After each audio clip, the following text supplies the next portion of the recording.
नमस्कार प्रिय दर्शकों, मैं आचार्य आशीष सेमवाल आपके चैनल एस्ट्रो कालगणना में आपका बहुत बहुत स्वागत करता हूं। आज मैं आपके सामने एक नया विषय, एक नया शोध, एक नए विषय पे चर्चा लेके आया हूं। जैसे कि रोज मैं आपके सामने हर दिन कुछ नया लेके आता हूं, इसी क्रम में आज मैं आपके लिए विवाह प्रकरण से कुछ विशेष अनमोल योग आपके सामने लाया हूं। उस पर मैं आज चर्चा करने वाला हूं। आप सभी उसको जानते हैं और रोजमर्रा की जीवन में आप कहीं ना कहीं उसके विषय में किसी न किसी पंडित जी, किसी ज्योतिषाचार्य, आचार्य, शास्त्री जी के पास जाते होंगे कि हमारी बालिका की या हमारे बालक की जन्म कुंडली का मेलापन करना है। हमारी बालक की जन्म कुंडली को पंडित जी आप मिला दें।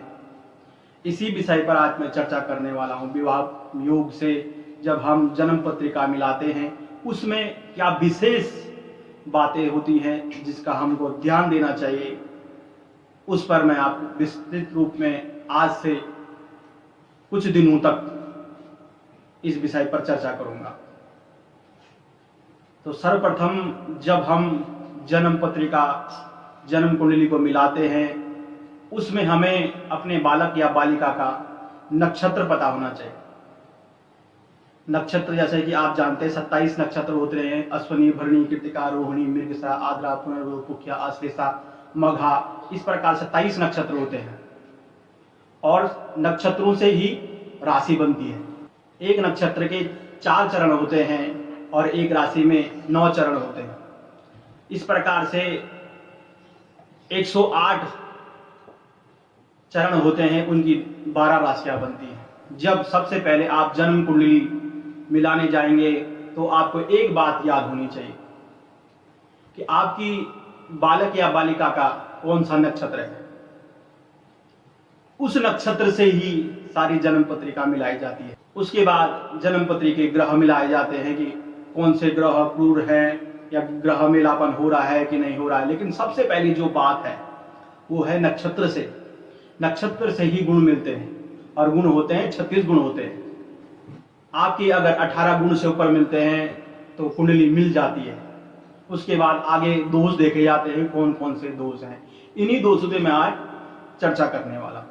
वर्णो वैश्य तथा तारा योनिश्च ग्रह मैत्रिकम गणकूटम भकूटम च नाड़ी चैव गुणाधिका। इस श्लोक को अगर आप याद कर लेंगे तो आप सारे 36 गुण आपको पता चल जाएंगे कि किस किस से कितने गुण मिलते हैं। सबसे पहले मैंने कहा वर्णो वैश्य तथा तारा। वर्ण से 1 गुण मिलता है, वैश्य से 2 गुण मिलते हैं, तारा से 3 गुण मिलते हैं, योनि से 4 गुण मिलते हैं और मैत्री से 5 गुण मिलते हैं। जो ग्रह मैत्री होती है उससे 5 गुण मिलते हैं। गणकूट भकूटम च नाड़ी चैव गुणाधिका। जो गण दोष होता है उसे 6 गुण मिलते हैं और भकूट के 7 गुण होते हैं। नाड़ी चैव गुणाधिका, नाड़ी के जो होते हैं 8 गुण होते हैं। इनको आप सबको जोड़ लेंगे तो 36 आ जाता है। 1 2 3 4 5 6 7 8 लाइन से अगर श्लोक याद है तो आप पूरे 36 गुण जोड़ करके आपके आ जाएंगे। और जो जो कुंडली में नक्षत्र से मिलता है उसके बाद आपको पता चल जाएगा कितने गुण मिल रहे हैं। आपको पंचांग खोलने की जरूरत नहीं पड़ेगी। आज के जमाने में सभी लोग सीधा कुछ नहीं याद करते। ज्योतिषाचार्य, जितने भी ज्योतिषाचार्य हैं, जल्दी के चक्कर में पंचांग खोल दिया, पंचांग में देख लिया कितने गुण मिल रहे हैं। लेकिन अगर आपको ये याद है तो आप अच्छे ज्योतिषाचार्य बन जाएंगे। मैं उनके लिए बता रहा हूं जो ज्योतिष सीख रहे हैं। अगर आप इनको सीख लेंगे तो जल्दी आपको ज्योतिष समझ आ जाएगा। अगर आपको ये याद हो गए, नक्षत्र याद हो गए और जो ये सूत्र है जो मैंने आपको बताया, जो श्लोक आपको बताए, अगर आपको ये याद हो गए तो आप एक अच्छे ज्योतिषाचार्य बन सकते हैं। इसके लिए आपको याद करना पड़ेगा। विवाह प्रकरण में जो मैंने श्लोक आपको बताया, जो 8 प्रकार के दोष होते हैं उनमें लास्ट वाला जो दोष है नाड़ी चैव गुणाधिकः, जिसके 8 गुण मिलते हैं, उसके ऊपर मैं आज पूरी डिबेट करने वाला हूं नाड़ी दोष के ऊपर, कि नाड़ी दोष कैसे बनता है और नाड़ी दोष के लिए क्या त्याज्य होता है। नाड़ी का परिहार भी आपको लिए बताऊंगा और उपाय भी आपको बताऊंगा अगर आप नाड़ी दोष के ऊपर। तो जन्म कुंडली बहुत अच्छी तरह मिलती हो, लेकिन अगर नाड़ी दोष हो गया या नाड़ी लग गई तो आपको उसको छोड़ देना चाहिए। इस कुंडली को आपको फिर दूसरी कुंडली में लानी चाहिए। 3 प्रकार की नाड़ी होती है, एक आदि नाड़ी, एक मध्य नाड़ी और एक अंत्य नाड़ी। इसके लिए भी आपको सारे नक्षत्र याद करने पड़ेंगे। अश्वनी, भरणी, कृतिका, रोहिणी, मृगशिरा, आद्रा, पुनर्वसु, पुष्या, आश्लेषा, मघा, पूरा, बाहुत्रा, हस्त, चित्रा, स्वाति, विशाखा, अनुराधा। इस प्रकार पूरे नक्षत्र 27 नक्षत्र आपको याद होने चाहिए और नक्षत्र से ही नाड़ी बनती है। 3 नाड़ियां होती हैं, मैं इस स्क्रीन पे आपको बता देता हूं, आदि नाड़ी, मध्य नाड़ी और अंत्य नाड़ी।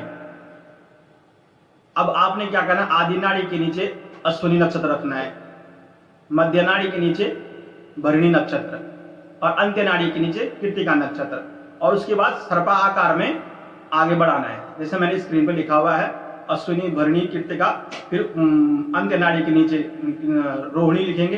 इस प्रकार आगे बढ़ता जाएगा। इस पर मैं विस्तृत जानकारी आगे की वीडियो में दूंगा। अगर आप चाहेंगे कि आप बताते रहिए आगे इसके बारे में भी, तो मैं बताऊंगा, लेकिन अगर मैं ज्यादा इसके पूरा वृत्तांत बताऊंगा तो बहुत बड़ी वीडियो हो जाएगी। जो मुख्य उद्देश्य आज है मेरा, वो नाड़ी दोष पे है। एक नाड़ी के 9 नक्षत्र आ जाएंगे, एक नाड़ी के 9 नक्षत्र आ जाएंगे, एक नाड़ी के 9 नक्षत्र आ जाएंगे। इस प्रकार 27 नक्षत्र 3 नाड़ियों में बढ़ जाएंगे। आदि नाड़ी वरम हंति, मध्य नाड़ी च कन्यकाम, अंत्य नाड़ी द्वयम हंति, नाड़ी दोष कथ्यते बुधे। आद्य नाड़ी वरम हंति, अगर दोनों की आदि नाड़ी होगी, लड़के की और लड़की की, जिसकी आप कुंडली मिला रहे हैं, दोनों की अगर आदि नाड़ी होगी, उसमें लिखा वरम हंति, वर के लिए नुकसानदायक होगा, मरण तुल्य कष्ट होगा।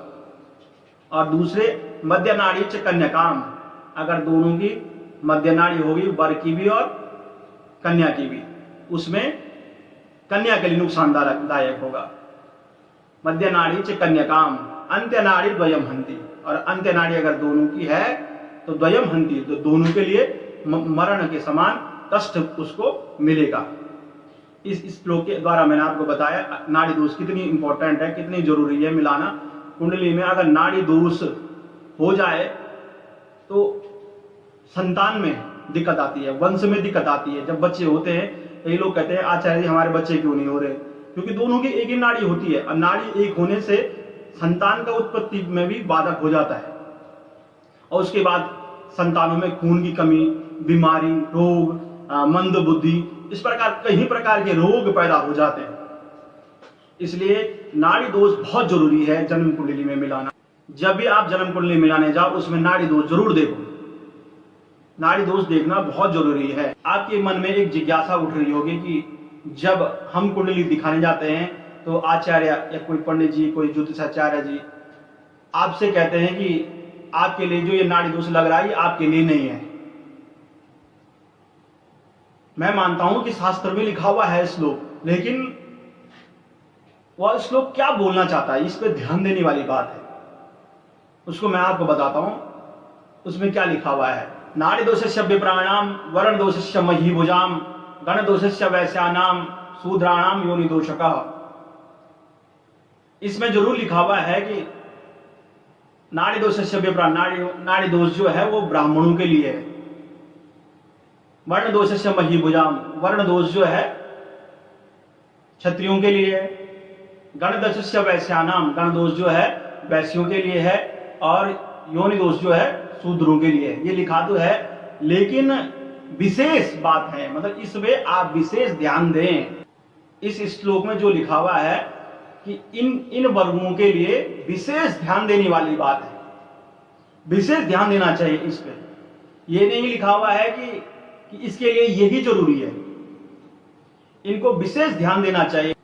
नाड़ी दोष के ऊपर एक परिहार आपको बताने जा रहा हूं जो विशेष ध्यान देने वाला है। अगर आप आप मेलापन करते हैं, जन्म कुंडली मिलाते हैं, तो आपको ये बातें भी ध्यान देनी होंगी नाड़ी दोष के ऊपर। एक नक्षत्र जाता नाम नाड़ी दोष न विद्यते, अन्याक्षे नाड़ी दो वेदेषु विवाहो वर्जिते सदा। एक नक्षत्र जाता नाम नाड़ी दोष न विद्यते, एक नक्षत्र हो तो नाड़ी दोष नहीं लगता है। लेकिन अगर उसमें एक ही पाद हो, कहने का मतलब एक ही चरण हो दोनों का, तो आपको विवाह नहीं करना चाहिए, वर्जित होना चाहिए, विवाह वर्जित होना चाहिए। एक ही पाद हो, मतलब एक ही चरण हो दोनों का नक्षत्र में, तो विवाह नहीं करना चाहिए। और अगर चरण भेद हो दोनों के, जैसे कि लड़के का पहला चरण है और लड़की का चौथा चरण है मगा का, तो इसमें क्या होगा, नाड़ी दोष नहीं लगेगा। इसमें एक श्लोक आगे एक और है, एक अर्छे चेक पापे च विवाहो मरणम प्रदः, एक अर्छे भिन्न पापे च विवाहो शुभ दायक। कहने का तात्पर्य है एक ही चरण हो, दोनों का एक ही पाद हो, मैंने बता दिया थोड़ी देर पहले, तो मरण प्रदः, मरण के तुल्य होता है। अगर पाद भेद है, चरण भेद है, तो आप इस विवाह को कर सकते हैं, इसमें नाड़ी दोष नहीं लगता है। एक नक्षत्र जाता नाम नाड़ी दोषस्य न विद्यते है। इस परिहार का श्लोक को याद कर लें आप, इससे आप समझ जाएंगे नाड़ी दोष किसको होता है। मैंने आज पूरे नाड़ी दोष पर पूरा विस्तृत जानकारी आपको दी। आपको आज का विषय कैसा लगा मुझे आप बताएं कमेंट करके। अभी तक आप हमारे चैनल पर नए हैं तो हमारे चैनल को सब्सक्राइब करें, लाइक करें, कमेंट करें, शेयर करना ना भूलें। तब तक के लिए मुझे इजाज़त दीजिएगा। नमस्कार, जय माता दी।